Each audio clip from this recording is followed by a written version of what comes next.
has ever been to the zoo? That's what I figured, all of us.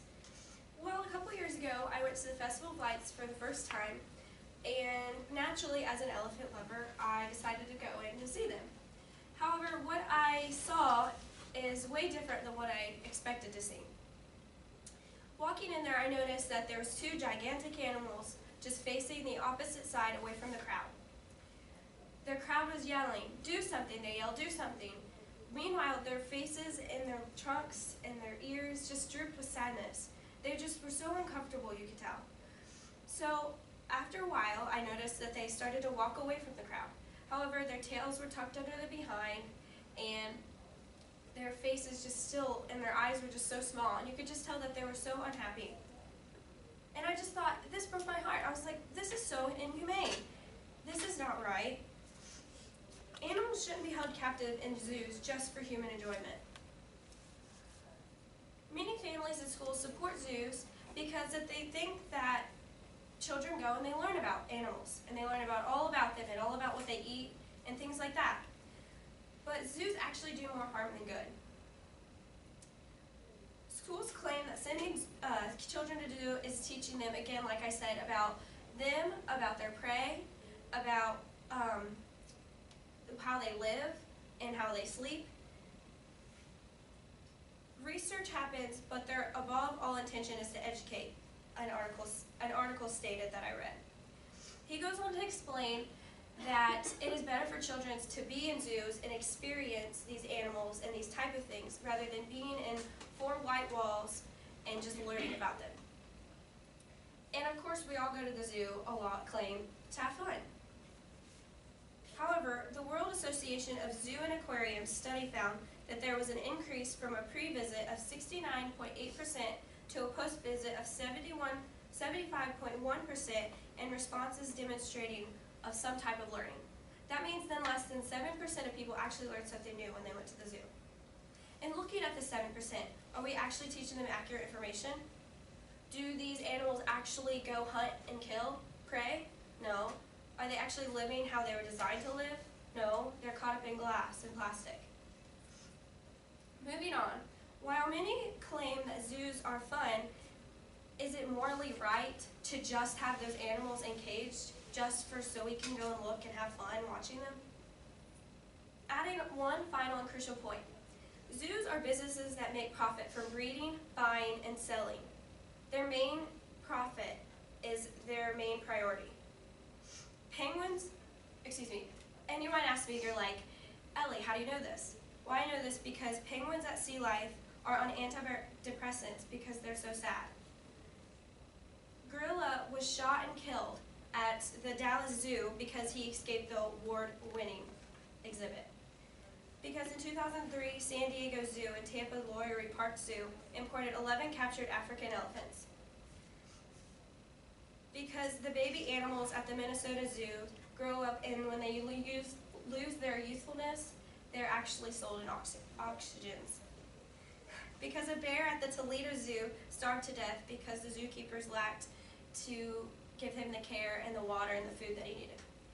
Because the chief of Cleveland Metro Park Zoo asked members of the zoo community to support his idea of sending the surplus animals to do medical experimenting on them.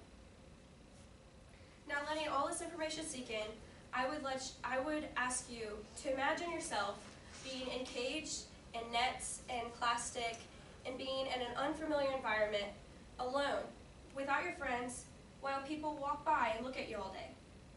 You wouldn't have fun. So it's natural for these animals to be sad. We need to help these animals that don't have a voice to speak out. Knowing the only reason schools send children to zoos is for them to learn is totally disregarded because less than 7% of people actually learn something when going to the zoo. And again, is it accurate information that we're teaching them? No. So the final point is, yeah, we have fun when we go to the zoo, but is it moral? Is it in our power to keep these animals there? No, it's not. So I challenge you to step up to zoos and to actually put them to an end. You could sign a local petition, you could boycott zoos all in general, or you could educate people on just simply what you think and what you learn. But regardless, we need to step up and do something. Thank you.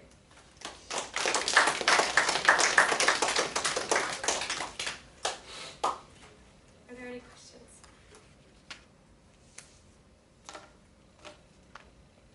James? What about like animals that were born in the zoo? They weren't captured from the wild.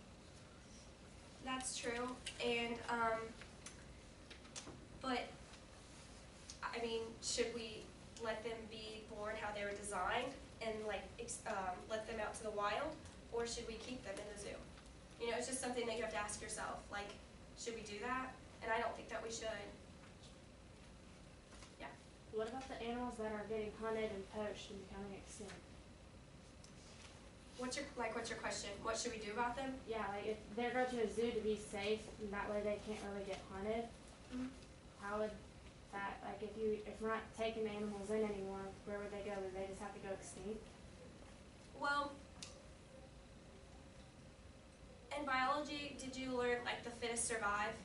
And like that's nature, and like that's how everything is supposed to act. Like they were designed to be out there, and if we bring them in the zoo, that's great, they last longer, but I mean, that's how they were designed to live. That's how the world was designed to live. And then a lot of times when they put them in the zoo, like animals that were already in the wild, and they put them in the zoo and then they let them back out in the wild, they don't survive. They die because they're so used to being fed and so used to being taken care of, they can't take care of themselves anymore. So, was there any other questions? Turn. Is there an alternative to the learning about the animals besides the books as like a hands-on learning with the animals? Like, do you mean like when people go and learn about the animals? Yeah. Like, I know there's like petting zoos where you can pet them and kind of like be with them. There's aquariums but I guess that's it, like SeaWorld and stuff like that. Sam? Do you think like instead of getting rid of zoos altogether, it would be like better to like maybe have zoos where they're like more wide open space so they are able to like do the hunting and killing, but they're still in captivation so they can't technically be like endangered? Maybe, but then that would bring like a safety issue to the people that were there, because they're wild animals, so their first like they're gonna attack maybe, or Well, like still like in like they'd still be like in a cage, but like they have bigger cages maybe. oh yeah, I definitely think that a lot of their cages are way too small or not adapted. Just What's the difference between a zoo and an aquarium? If an aquarium is holding the underwater animals and caging them, how would it be different from the zoo if they're caging? It's not, but I just decided to focus on the zoo rather than the aquarium on this speech. But they're basically like the same thing. I want to go back to Tony's question, maybe ask for clarification. If zoos aren't the way we learn about animals, how do we learn about them? How do we as humans learn about how animals work, how they function in the wild? If we don't have these open pens like Sam was maybe suggesting, what is our alternative to learn about animals? There's really not. I mean, you have the books and you have the internet, which shows you pictures, and then you can go to the zoo and see them, of course. But I guess that's really it, because we don't live in Africa with all the wild animals or anything. So because we live in America, we're just out of luck. We don't get to learn about Pretty wild much. animals. If there was no zoos, but. All right, thank you.